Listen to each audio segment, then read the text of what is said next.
এত হতাশ হয় না, সামনেও তোমরা দেখছো মরণ, পিছনেও দেখছো মরণ, আর আমি বলছি শোনো, কাল্লা ইন্না মাইয়া রাব্বি সায়াহদিন। কখনো নয়, আমাদের সাথে যিনি আছেন তিনি কে? তিনি আমাদেরকে পথ দেখাবেন। মনে পড়ে গেল আমার হিজরতের রাতের ঘটনা। আবু বকর রাদিয়াল্লাহু আনহু তিনি যখন বলেছিলেন, নবী গো, কাফিররা তো কাছাকাছি চলে এসেছে, হয়তো আমরা ধরা খেয়ে যাব, আমরা তো দুইজন, তারা অনেকজন। সেই কঠিন পরিস্থিতিতে আল্লাহর হাবিব তার সাথীকে বলেছিলেন, লা তাহজান ইন্নাল্লাহা মা'ানা। আল্লাহ তাআলা তাকে সতর্ক করেছেন, সে সুজা হয় কিনা, ঠিকঠাক হয় কিনা আল্লাহ দেখেছে। কিন্তু এত গজব দেওয়ার পরেও সে যখন ঠিক হয় না, 20 বছর পরে তাকে ধরার মতো ধরেছেন কে? আরো জোরে বলেন কে? 20 বছর বনি ইসরাইলের ইমানদারদের উপর জুলুম চালাচ্ছে, নির্যাতন চালাচ্ছে। এরপরে আল্লাহ মুসা নবীকে বললেন, মুসা, তোমার উম্মত নিয়ে তুমি মিশরে ছেড়ে রওনা করো।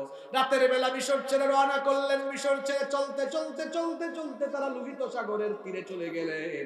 সামনে সাগর। এখন তারা চিন্তা করছেন কেমনে সাগর পাস হয়ে যাবেন। ওইদিকে ফেরাউনের কানে এই খবর চলে গেল। ফেরাউন তার বাহিনী নিয়ে রওনা করলো। তারাও চলতে চলতে চলতে চলতে এসে মুসা নবী আর তার উম্মতকে ধরে ফেললো। তার উম্মতের লোকেরা পেছন ফিরে তাকিয়ে দেখে ফেরাউনের বাহিনী। তারা তখন বলল, মুসা, কোথায় এসেছি? সামনে অমরণ, পিছনে অমরণ।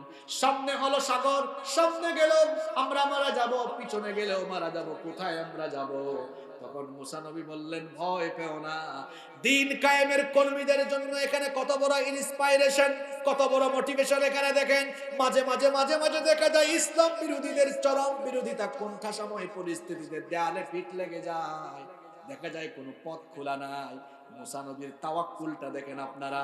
মুসা নবী তখন উম্মতকে বললেন, এত হতাশ হয় না, সামনেও তোমরা দেখছো মরণ, পিছনেও দেখছো মরণ, আর আমি বলছি শোনো, কাল্লা ইন্না মাইয়া রাব্বি সায়াহদিন। কখনো নয়, আমাদের সাথে যিনি আছেন তিনি কে?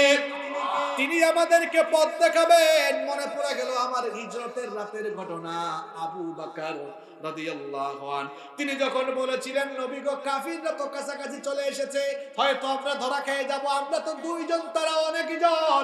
সেই কঠিন পরিস্থিতিতে আল্লাহর হাবিব তার সাথীকে বলেছিলেন, লা তাহজান ইন্নাল্লাহা মা'ানা।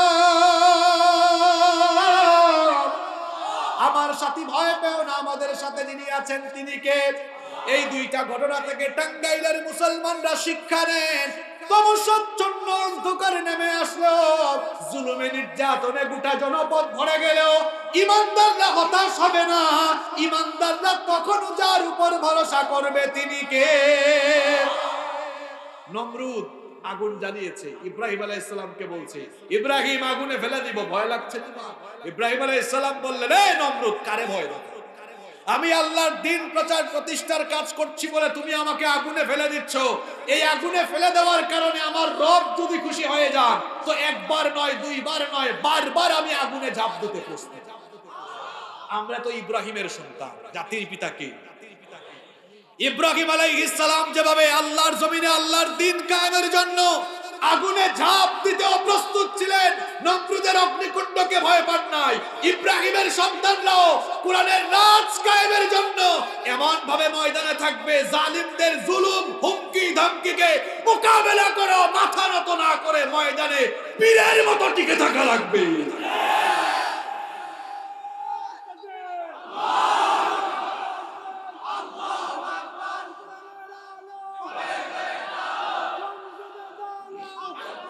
আল্লাহ সবাইকে কবুল করেন, বলেন আমিন। এবার আল্লাহ তাআলা ধরবেন, শোনেন, 2 মিনিট মনোযোগ দেন। সত্যি সত্যি আল্লাহ পথ দেখায় দিলেন, সাগরের মাঝখান দিয়ে রাস্তা বানায় দিলেন। কি জোরে বলেন। মুসা নবী উম্মত নিয়ে পাস হয়ে গেলেন, আর ফেরাউন তার দলবল নিয়ে যখন মাঝ বরাবর গেল, পানিতে নাকানি চুবানো খাওয়াচ্ছে কে? জোরে বলেন কে? ফেরাউন বলল, আল্লাহ, আমি ভালো হয়ে গেছি। আল্লাহ তখন বললেন, আল-আন, এখন এখন কি তোর ভালো হওয়ার টাইম নাকি? ওয়াকাদ আসাইতা ক্বাবলু ওয়া কুনতা মিনাল মুফসিদিন। এর আগে তুই ছিলে সন্ত্রাস। এই আয়াতেও আল্লাহ বলেছেন ইন্নাহু কানা মিনাল মুফসিদিন। আর সূরা ইউনূসের 90 নম্বর আয়াতেও আল্লাহ বলেছেন আল-আন ওয়াকাদ আসাইতা ক্বাবলু ওয়া কুনতা মিনাল মুফসিদিন। ওই আয়াতেও আল্লাহ তাকে সন্ত্রাস বলেছেন, এই আয়াতেও আল্লাহ তাকে সন্ত্রাস বলেছেন। কারণ এই যে কাজগুলো এই আয়াতে আল্লাহ যেগুলো বলেছেন, ক্ষমতার অহংকারে মানুষকে মানুষ মনে না করে মানুষের উপর জুলুম করা, মানুষকে দলে দলে বিভক্ত করে রাখা, আবার সবচাইতে ভালো আল্লাহওয়ালা মানুষগুলোকে কুণ্ঠাসা করে রাখা, আর মানুষকে অন্যায়ভাবে হত্যা করা ক্ষমতার জন্য, এগুলো ভালো মানুষের কাজ না সন্ত্রাসী কাজ। এজন্য আল্লাহ ফেরাউনকে সন্ত্রাস বলেছেন ইন্নাহু কানা মিনাল মুফসিদিন। আর সূরা ইউনূসে বলেছেন ওয়াকাদ আসাইতা ক্বাবলু ওয়া কুনতা মিনাল মুফসিদিন। এর আগে তুই সন্ত্রাসী কর্মকাণ্ড চালিয়েছিস, আজ তোকে আমি আর বাঁচাবো না। ফাল ইয়াউমা নুনাজ্জিকা বিবাদানিকা লিতাকুনা লিমান খালফাকা আয়া। আজ আমি তোর দেহ, তোর বডিটাকে বাঁচিয়ে রেখে দিব, যাতে করে কিয়ামত পর্যন্ত তোর মতো স্বৈরাচার, তোর মতো জালেমরা যেন তাদের পরিণতি, শেষ পরিণতি কেমন বেইজ্জতির সাথে হয়, তোরে দেখে দেখে যেন তারা শিক্ষা দিতে পারে। পৃথিবীতে কেউ স্থায়ী হয় না, হোক না সে ফেরাউন কিংবা নমরুদ, কেউ ভোগে চিরদিন রয় না, কেউ ভোগে চিরদিন রয় না। পৃথিবীতে কেউ স্থায়ী হয় না।